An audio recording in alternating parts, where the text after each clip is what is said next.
Senator Hughes and Senator Sarah DeCirio of a bill about universal background checks for firearms. The U.S. Congress passed it, but neither the Pennsylvania House nor Senate will pass that legislation. And finally, Senator Fontana from Allegheny County, representing the city of Pittsburgh, which was the last mass shooting in Pennsylvania where people were shot and killed in a synagogue, introduced legislation requiring an assault weapons ban in the Commonwealth of Pennsylvania, and we can't get a vote on that one either. So the Commonwealth of Pennsylvania has not done everything it's supposed to do. We haven't even come close. I'm a father of 5 children. My oldest daughter had a boyfriend that was murdered within the last 3 years.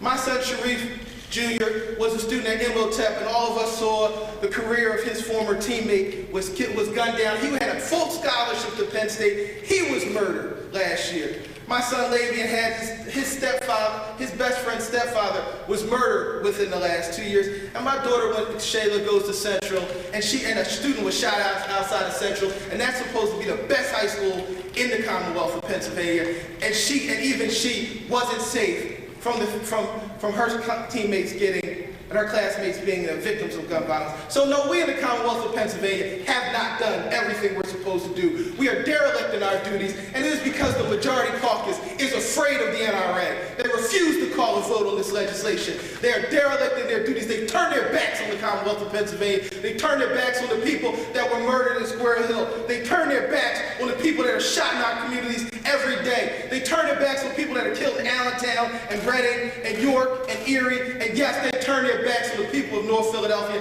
including its police department, who should not have to go up against people who have firearms that can shoot at a distance, fire weapons and rapid fire. So we haven't come close, and we have work to do. And we have called, members standing up here have called for a special session.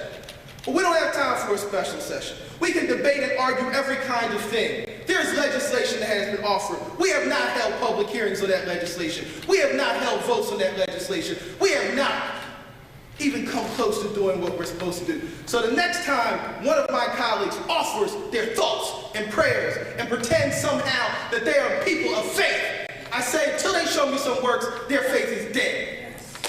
Members of the General Assembly, and obviously not the people in this room, because they are clearly pushing the envelope, but those other individuals, both in the state and the federal government, need to step to the plate and hear the hue and cry of the citizens of this country and move some good sense, reasonable legislation to get these assault-style weapons off the street. This is not Afghanistan. This is not Iraq, right?